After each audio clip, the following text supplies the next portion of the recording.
నమస్తే. నేను మీ కుప్ప పద్మిని. ఇన్నాళ్ళు మీ సపోర్ట్‌ని నాకందిస్తూ, మీ ప్రేమని నాకందిస్తున్న ప్రతి ఒక్కరికి కృతజ్ఞతలు. ఇప్పుడు చూడబోతున్న ఈ వీడియో కూడా ఖచ్చితంగా మీకు ఉపయోగపడుతుంది.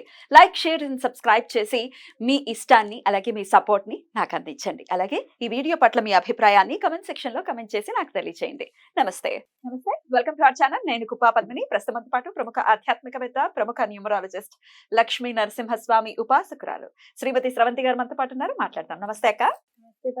అక్కడ డేట్ ఆఫ్ బర్త్ ప్రకారం ఏ రోజుల్లో ఏ డేట్స్ లో పుట్టిన వాళ్ళ ఇంట్లో ఖచ్చితంగా పెట్టుకోవాల్సిన వస్తువుల గురించి వివరంగా మీరు చెప్తూ ఉన్నారు. 1, 2, 3 గురించి ఆల్రెడీ చెప్పేశాము. దానికి సంబంధించి ఒకవేళ వీడియో మిస్ అయితే కనుక ఉంది, ఒకసారి చూడండి ఆ వీడియోని. ఇప్పుడు 4, 5, 6 అంటే 4th పుట్టిన వాళ్ళు, 5th పుట్టిన వాళ్ళు, 6th పుట్టిన వాళ్ళు, వీళ్ళు ఏ ఏ వస్తువులు పెట్టుకోవాలి? ముందుగా 4 అసలు ఎవరెవరు 4s కింద కన్సిడర్ చేస్తారక్క? 4 కింద కన్సిడర్ చేసేది మనం నెంబర్ 4, అలాగే 13, అలాగే 22, అలాగే 31. ఈ డేట్స్ లో పుట్టిన వాళ్ళందరూ 4 కిందకి వస్తారు. 4.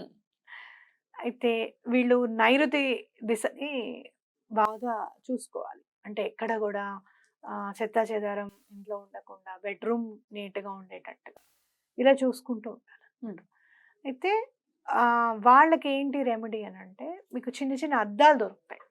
అవి రెక్టాంగిల్ లో కావాలి అని అడగండి. మిరర్స్, మనం చూసుకునే అద్దాలు కూడా ఇప్పుడు దొరుకుతున్నాయి మనకి. ఇక్కడ స్టేషనరీ షాప్ లో దొరుకుతున్నాయి పిల్లల కోసం అని చెప్పి. వాళ్ళకి చెప్తే వాళ్ళు రెక్టాంగిల్ షేప్ లో ఉన్న అద్దాలు మీకు ఇస్తారు ఖచ్చితంగా. ఏ సైజ్ లో అక్క? ఇంత చాలు, ఇంత చాలు. రెక్టాంగిల్ షేప్ లో ఉంటే చాలు. ఓకే, దీర్ఘ చతురస్రాకారం. రెక్టాంగిల్ అంటే అందరికి అర్థమవుతుంది. దీర్ఘ చతురస్రాకారం అంటేనే అర్థం కాదు. అర్థం కాదు. రెక్టాంగిల్ అది 5 సంఖ్యలో 5, లేకపోతే 7 తెచ్చుకోకండి, 9 లేకపోతే 11, అలా చిన్న చిన్నవి తెచ్చుకొని ఒక బాక్స్ లో పెట్టి నైరుతి మూలలో పైన ఎక్కడైనా పెట్టేసేయండి. అంటే బీరువా ఉందనుకోండి, నైరుతి మూలలో బీరువా పైన పెట్టకండి. పెట్టకూడదు. బీరువా పైన ఏది ఉండకూడదు. నీట్గా ఉండాలి. మొత్తం అదేంటి సూట్ కేసులు, అక్కర్లేని బట్టల మూటలు. ఇప్పుడంటే కబోర్డ్స్ వచ్చాయి. జనరల్ గా అయితే పాపం బీరువా అలా చూస్తూ ఉంటుంది, నెత్తిన మోసుకుంటూ ఉంటుంది. పెట్టకూడదా? పెట్టకూడదు. దాని మీద ఎంత పెడితే అంత బరువు ఉంటుంది, అంతే. పెట్టకూడదు. కాబట్టి బీరువా పైన పెట్టకుండా బీరువాలో పెట్టుకోండి. అద్దంది ఇక్కడ జాగ్రత్తగా కోసుకోకుండా గీసుకోకుండా ఒక బాక్స్ లో పెట్టేసేసి పెట్టండి. వాళ్ళు ఏమైనా కవర్ లో ఇస్తే కనుక కవర్ ని చక్కగా ప్యాక్ చేసేసుకున్నా పెట్టండి. చాలా బాగా కలిసి వస్తుంది. 4 వాళ్ళకి కూడా బాగా కలిసి వస్తుంది. ఇక 5 అనేసరికి ఎవరు మనకి? బుధుడు అంతా ఏం చూస్తూ ఉంటాడు? లక్ష్మీదేవిని, కుబేరుని చూస్తూ ఉంటాడు. ఆయనకి చాలా ఇష్టం లక్ష్మీ అమ్మవారు అంటే. బుధుడు అనగానే మనకి బిజినెస్ చేయాలనే ఇంట్రెస్ట్ కూడా బాగా ఉంటుంది. వాళ్ళు కుబేరుడు, లక్ష్మీదేవి ఉన్న ఫోటోని ఉత్తరం వైపున పెట్టుకోవాలి. ఉత్తరం. అయితే ప్రత్యేకంగా మీరు ఖచ్చితంగా పాటించాల్సింది ఏంటి అంటే, లక్ష్మీదేవి పెట్టిన ఫోటో పెట్టుకొని, కుబేరుడిది కూడా ఒక చిన్న విగ్రహం లాంటిది చిన్న చిన్నగా దొరుకుతున్నాయి ఇప్పుడు. బ్రాస్ కాకుండా మామూలుగా పోర్సిలిన్ లో దొరుకుతున్నాయి మనకి. అలా అది చిన్నగా తెచ్చి పెట్టుకోండి.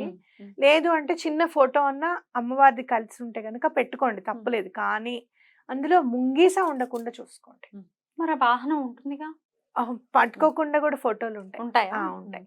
లేదు అంటే కనుక అలా ఉందనుకోండి, అది ఎడిట్ చేయించుకోండి. ఇప్పుడు చాలా వస్తున్నాయి కదా చక్కగా. ఒక చిన్న ఫోటోని మీరు లామినేట్ చేయించుకునేసి గోడకి అతికిచ్చేసుకుంటే సరిపోతుంది. దాంట్లో ఎడిట్ చేయండి కొంచెం. లేదా ఫోటో ప్రింట్ తీసిన తర్వాత అది కూడా గోల్డ్ కలర్ లో అది కనపడకుండా చేసుకోవడం. ఇక మీ ఇష్టం. ముంగిస మాత్రం ఉండకూడదు, ఎందుకంటే ఇంట్లో గొడవలు అవుతాయి. అందుకని ఖచ్చితంగా చెప్తున్నాను ఇది మాత్రం. అయితే ఈ 5s అందరు ఎవరెవరక? 5, 14, 14, 23. వీళ్ళందరూ 5 కిందకే వస్తారు. ఓకే. ఉత్తరం వైపు పెట్టుకోవాలి అంటే ఫోటో ఉత్తరం వైపు ఉంటుంది, దక్షిణం వైపు చూస్తున్నా. ఉత్తరం గోడకి పెట్టుకోండి చక్కగా, నార్త్ గోడకి పెట్టుకోండి. చాలా బాగా కలిసి వస్తుంది. బ్యూటిఫుల్. ఇక 6 నంబర్ 6 ఏ నంబర్స్ 6 కిందకి వస్తారక్క? ఏ నెంబర్స్ వస్తారు మనకి? 6, అలాగే 15, 24. ఈ ముగ్గురు. 6, 15, 24 ఈ ముగ్గురు వస్తారు. నాకు చాలా ఈజీ. నెమలి పించం ఎక్కడైనా దొరుకుతుంది. అది తీసుకొచ్చి ఆగ్నేయ మూలలో పెట్టాలి. పెట్టి ఎక్కడ కూడా వేడి తగలకుండా చూసుకోవాలి. అలాగే బూజు పట్టకుండా కూడా చూసుకోవాలి. ఆగ్నేయ మూల పెడితే ఇంకా మంచిది. క్రిమికీటకాదులు కూడా ఏవి దరికి రాకుండా ఉంటాయి. ఆర్థికంగా వీళ్ళకి చాలా బాగుంటుంది అని చెప్పుకోవచ్చు అనమాట. ఎన్ని పింఛాలు పెట్టాలక్క? ఒక్కటి పెడితే చాలు. లేదు మీ ఇష్టం. ఒక 5, 6 పెట్టాలనుకున్నారు, ఒక బాటిల్లో వేసేసి ఆ బాటిల్ చక్కగా స్టిక్ అయ్యేటట్టు పెట్టుకోవడము. లేకపోతే ఇప్పుడు మనకి చాలా కార్నర్స్లో కూడా ఏమైనా పెట్టే వస్తున్నాయి. ఆ కార్నర్లో ఆ బటన్ పెట్టేసి దాని లోపలికి దూర్చేయడము చేసుకోవచ్చు అనమాట. బ్యూటిఫుల్. 4, 5, 6 అనేవి చెప్పారు. వీళ్ళు ఏమేమి చేసుకోవచ్చు. అసలు ఫోర్స్ ఎలా ఉంటారక్క? నంబర్ 4 పుట్టిన వాళ్ళు వాళ్ళ తత్వం ఎలా ఉంటుంది? కొంచెం క్లుప్తంగా ఒకసారి చెప్పండి అక్క. కోపం ఎక్కువ ఉంటుంది. అట్లా పాల పొంగులాగా ఉంటుంది కోపం. మనల్ని తిట్టారు అని మనం గుర్తించే లోపలే తగ్గిపోతుంది. అబ్బో, అంత ఫాస్ట్గా తగ్గిపోతుంది. మళ్ళీ ఎలా తిడతారో అలా తగ్గిపోతుంది. అయితే వీళ్ళకి నాలెడ్జ్ బాగా ఉంటుంది. సాఫ్ట్వేర్ రంగాల్లో కానివ్వు, కెమెరాలో కానివ్వు, లేకపోతే మిలిటరీ రంగాల్లో, బ్యాంకింగ్ సెక్టార్స్లో, అంటే బిహైండ్ ద సీన్స్ అంటారు చూసావా. ఇప్పుడు ప్రాజెక్ట్ అంతా అయిపోయిన తర్వాత బిహైండ్ ద సీన్ ఎవరి? సాఫ్ట్వేర్ ఇంజనీర్లేగా. అవునా కాదా? కంపెనీ ఒక్కటి బయట కనిపిస్తూ ఉంటుంది, కానీ చేసేది మాత్రం వీళ్ళే కదా. మొత్తం డెవలప్మెంట్ కానీ టెస్టింగ్ కానీ ఎవరైనా వీళ్ళే చేస్తారు. So behind the scenes work వీళ్ళు బాగా చేస్తారు. అంటే కెమెరామ్యాన్స్ కానివ్వు, మిలిటరీ వాళ్ళు కానివ్వు, పెద్ద పెద్ద వాళ్ళు ఉంటారు, కానీ పాపం వెళ్ళి యుద్ధం చేసేది కొంతమంది ఉంటారు. అవునా కదా? సో వీళ్ళంతా కూడా చాలా బాగా కష్టజీవులు అనమాట. ఆ కష్టాన్ని మీరు అవతల వాళ్ళకి అంటే వాళ్ళు గుర్తించాలి అంటే మీకు కోపం ఉండకూడదు. అండ్ మోర్ ఓవర్ ఏంటంటే ఈ విషయాన్ని ఇంత డిస్కస్ చేయడం అవసరమా అనే క్వశ్చన్ మార్క్ ఉంటుంది వీళ్ళ మైండ్లో. ఎప్పుడు కూడా డిస్కస్ చేయాలి. నువ్వు ఎంత చేసావో నువ్వు చెప్తేనే అవతల వాళ్ళు గుర్తిస్తారు. లేకపోతే నువ్వేం చేసావు అని అడిగితే వీళ్ళ దగ్గర ఏమి ఉండదు అనమాట. తర్వాత నువ్వేం పని చేసావు అనేది నువ్వు ఖచ్చితంగా ఒక బుక్లో రాసుకొని, ఇంట్లో వాళ్ళు కూడా నువ్వు మాకేం చేసావు అని అడుగుతారు. చేసినంత అయిపోతుంది. నువ్వేం చేసావు? అరే నేను అలా చేయలేదా, నేను ఇలా చూడలేదు. ఎవరు చేయట్లేదు? ఎవరు చేయట్లేదు? అందరు చేస్తున్నారు. ఇంకేమైనా కొత్తగా చేసావా నువ్వు? అది అన్నమాట. కాబట్టి అలాంటి క్వశ్చన్లు ఎదుర్కోవాలంటే పాపం వీళ్ళు ఏంటంటే అప్పటికప్పుడు ఆన్సర్ చేయలేరు.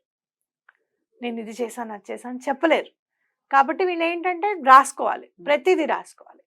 రిలేషన్స్ ఇప్పుడు నవడేస్ అది బేస్డ్ ఆన్ ఫినాన్షియల్ ట్రాన్సాక్షన్స్. నువ్వేం చేసావు అన్నప్పుడు నువ్వేమన్నా ఒక 10,000 రూపాయలు ఎవరికైనా ఇస్తే, నేను బలానప్పుడు నేను ఇచ్చాను అనేది రాసుకో చక్కగా. నువ్వు నాకేం చేసావు అని అంటే నువ్వు రాసింది నీ మైండ్లో రిజిస్టర్ అవుతుంది. నేను అది చేశాను, నేను ఇది చేశాను అని చెప్పడానికి ఉంటుంది అనమాట. అది కాబట్టి వీళ్ళు అది ఒక్కటి బాగా గుర్తుపెట్టుకోవాలి. 5 చెప్పండి. 5 చాలా లక్కీ అనుకోవచ్చు. 5లో పుట్టిన వాళ్ళందరూ ఎలా అయినా సరే జీవితం ముందుకు వెళ్ళిపోతుంది. Unless and until if they are encountering with 9s. 9 అస్సలు పొరపాటున కూడా పడదు వీళ్ళకి. 5 and 9 అసలు యాంటీ అనమాట.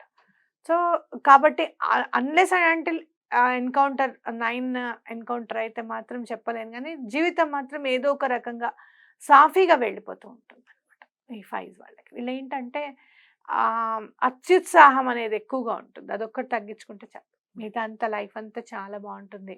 ఏదైనా కావాలి అని వీళ్ళు అనుకుంటే అది తొందరగా వీళ్ళకి రీచ్ అవ్వడానికి అవకాశం ఉంటుంది అనమాట. బ్యూటిఫుల్. 6 ఏముంది, శుక్రుడు ఎక్కడైతే కృష్ణ పరమాత్ముడు ఉంటాడో ఖచ్చితంగా లక్ష్మీదేవి స్థిర నివాసం ఏర్పరచుకుంటుంది అనేది మనకు అందరికీ తెలిసిందే. చాలా బ్యూటిఫుల్ గా ఎక్స్ప్లెయిన్ చేశారు. ఇక 7, 8, 9 వీళ్ళు ఏమేమి వస్తువులు పెట్టుకోవాలి అనేది నెక్స్ట్ ఎపిసోడ్ లో మనం చూద్దాం. థ్యాంక్ యూ సో మచ్ అక్క. నమస్తే. నమస్తే.